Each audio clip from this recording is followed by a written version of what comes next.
Hola, ¿qué tal, chicos? Hoy vamos a hablar de ventilación pulmonar, ¿sí? Vamos a ver todos los procesos que implica el intercambio como tal de los gases, pero sobre todo la participación de los músculos respiratorios. Entonces es importante que los identifiquen porque sobre eso van a realizar su actividad, ¿sí? Entonces, el proceso como tal del intercambio gaseoso es el que conocemos nosotros como respiración. ¿Qué quiere decir? Que el hecho de intercambiar CO2 con oxígeno, así a grandes rasgos, eso es la respiración. Esta respiración va a estar compuesta de 3 pasos. El primero de ellos se llama ventilación pulmonar y consta de la inspiración y la expiración, es decir, el intercambio del aire entre el aire, inspiración, sale el aire, expiración. Entonces, a grandes rasgos, eso es la ventilación pulmonar, ¿sí? Entonces, esa ventilación pulmonar va a ser entre la atmósfera y los alvéolos.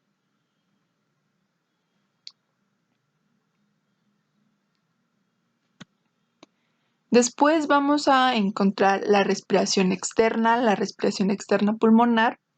Es aquí donde se hace el intercambio de gases, pero entre en la sangre de los capilares sistémicos y los capilares pulmonares. Entonces quiere decir que aquí el intercambio de gases es entre la sangre y los pulmones, ¿sí? Entonces aquí la sangre va a obtener O2 y es donde pierde el dióxido de carbono, es decir, donde se realiza el intercambio de gases.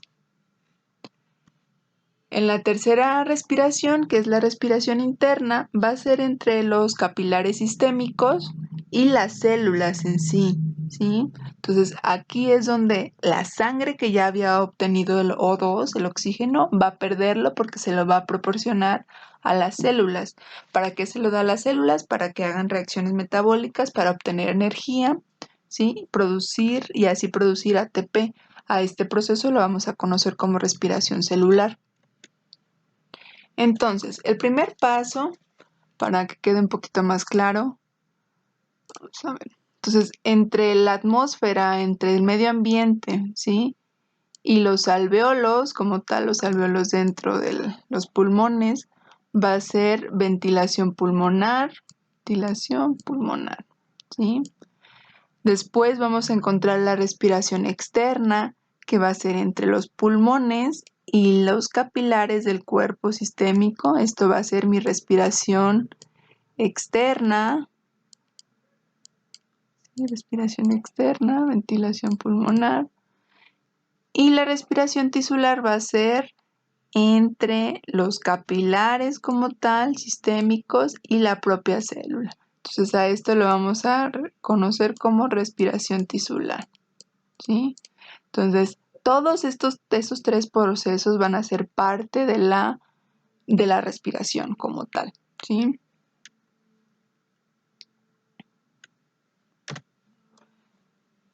Entonces, para que el aire pueda entrar, el aire de la atmósfera, el aire del medio ambiente, pueda entrar a los pulmones, tiene que haber una diferencia de presiones con cuestiones de aire. Vamos a hablar de gases, para que quede un poquito más claro qué es lo que tiene que haber en las presiones de los gases para que simplemente pueda entrar el aire, porque si no hay una diferencia de presiones en los gases, no entra el aire.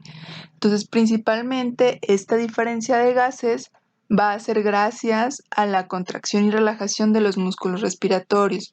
Sabemos que hay músculos respiratorios que participan en la inspiración, que son los principales, y hay músculos accesorios que solamente participan en actividades forzadas, en actividad física o en algunas cuestiones más específicas. O bien están los músculos de la expiración, los músculos que solamente participan en expiraciones forzadas, porque en sí el proceso de la expiración es algo pasivo, que solamente se dé con el hecho de relajar los músculos.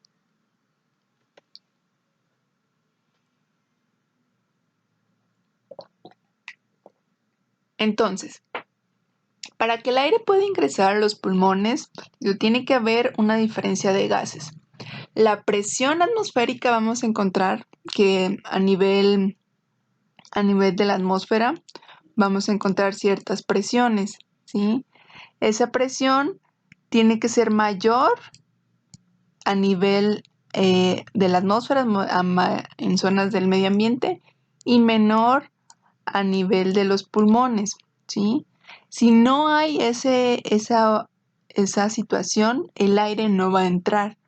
Entonces, ¿cómo se va a hacer? El pulmón tiene que dilatar, tiene que crecer para que pueda aumentar el intercambio de gases. Y viceversa, cuando la presión es mayor en los pulmones, el aire sale para ir a zonas donde es menor la presión atmosférica. Entonces, eso también es importante identificarlo. Entonces, para que el aire pueda entrar, la presión de los pulmones tiene que ser menor a la presión atmosférica, ¿sí? Esa es una característica para el proceso, sobre todo en la inspiración. En la expiración al revés, la presión de los pulmones va a ser mayor que la presión atmosférica. Entonces, eso permite que salga el aire.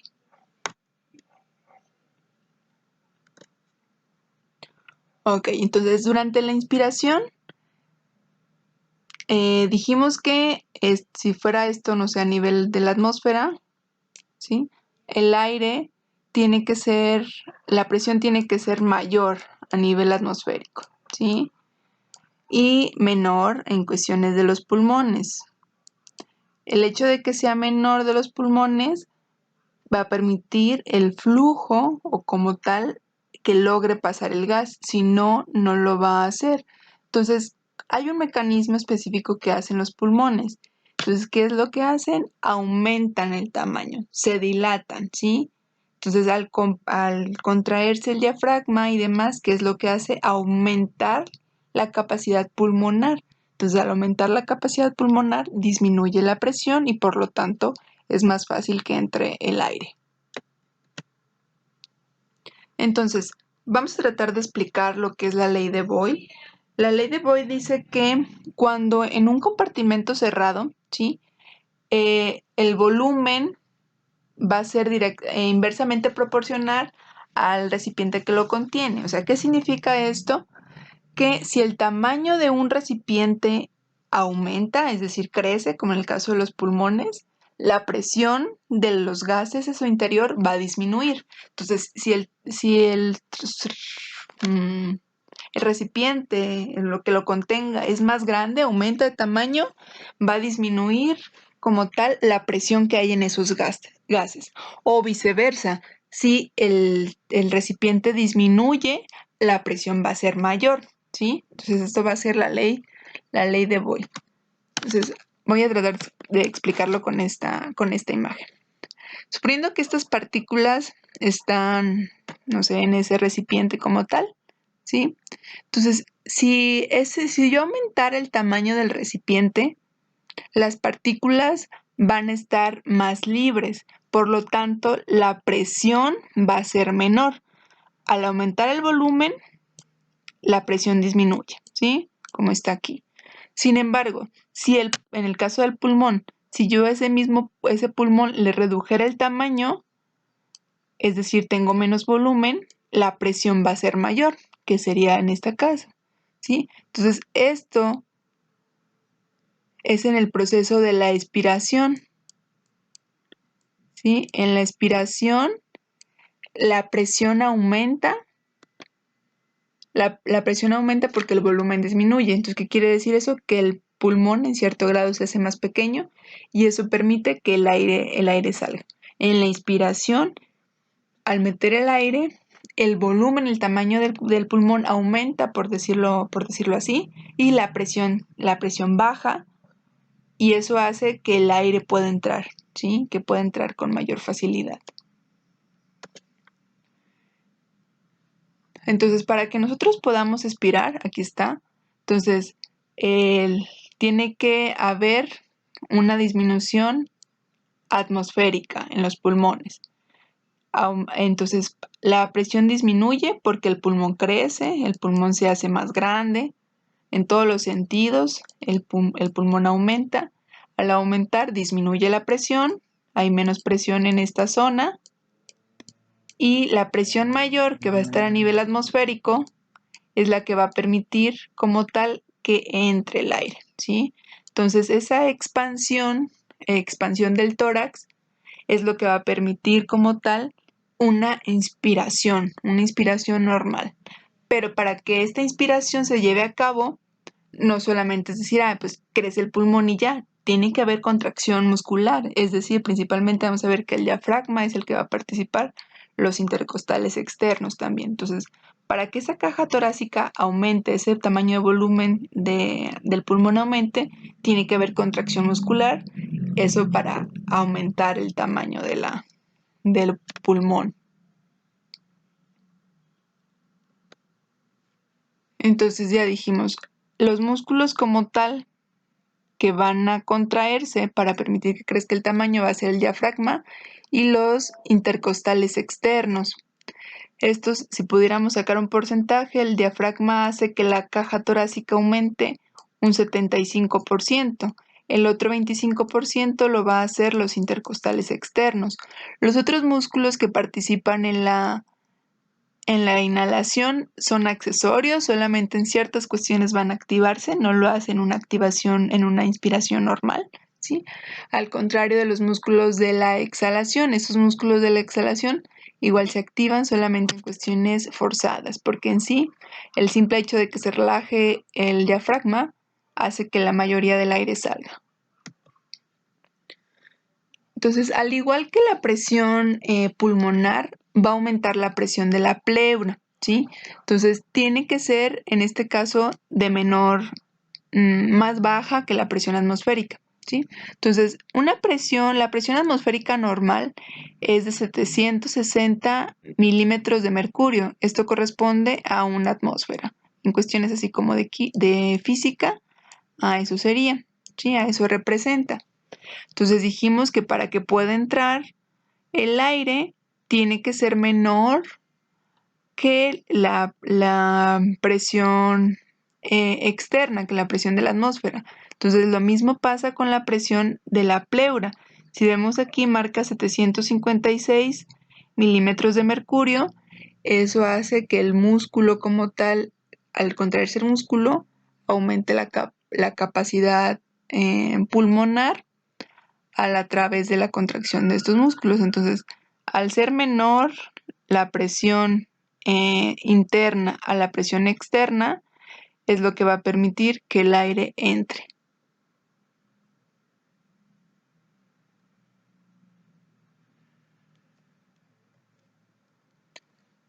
Entonces, con cuestiones a la presión alveolar, en este caso, vamos a ver que decíamos que la presión atmosférica es de 760 milímetros de mercurio. Entonces, tiene que ser menor para que se provoque el intercambio gaseoso. Entonces, en medida de lo posible, sería alrededor de 758 milímetros de mercurio, la cantidad específica que debería de tener para que pueda entrar el aire. Entonces, ya aquí encontramos una diferencia entre las dos zonas, en este caso atmósfera y alvéolos, y así puede entrar el aire, que fluye el aire de donde es mayor, que en este caso sería mayor a nivel atmosférico, hacia las zonas donde es menor la presión atmosférica. Entonces, o a la inversa sería al revés. Vamos a ver que durante la expiración este parámetro de 758 milímetros de mercurio aumenta y este sigue siendo el mismo. Entonces, ¿qué va a pasar? Va a ser a la inversa, va a ir de donde hay mayor a donde hay menor, ¿sí? Pero en este caso en la inspiración va a ir así, de donde zonas de mayor presión a zonas de menor presión, es decir, de la atmósfera a los pulmones, a los alvéolos. Entonces, solamente durante inspiraciones vigorosas tienen que activarse los músculos accesorios, porque la simple contracción del diafragma o de los intercostales externos no permite que se expanda lo suficiente el pulmón para permitir la diferencia de presiones. Entonces, es por eso que se activan, para abrir o aumentar el tamaño del pulmón. Entonces, en la expiración estamos hablando de totalmente lo contrario, ¿no? Entonces, también va a depender de cuestiones de la presión atmosférica y demás. Sin embargo, hablamos de un proceso pasivo que no involucra la contracción muscular. Simplemente el hecho de que se relajen los músculos y que regresen a su posición normal va a permitir que el aire salga, ¿sí? Entonces, en este caso ya hicimos la expiración y el volumen de los pulmones, por decirlo así, va a ser mayor a lo que hay al externo. Entonces, ¿qué es lo que va a provocar? Va a salir. Aquí esta zona es mayor la presión, acá es menos y regresa el aire, ¿sí? Entonces, eso permite el proceso de expiración. Entonces, ¿cuándo va a comenzar el proceso de la expiración? Una vez que ya hubo la contracción muscular, tiene que haber un proceso de relajación. Entonces, es ahí, justo ahí donde empieza la expiración. Cuando inspiramos, el diafragma tiende a descender. Eso es lo que va a provocar que la cavidad pulmonar aumente. Entonces, cuando el diafragma se relaja, sube, ¿sí? Al subirse, hace que aumente la presión pulmonar hasta 762. Decíamos que la presión atmosférica es de 760, entonces al ser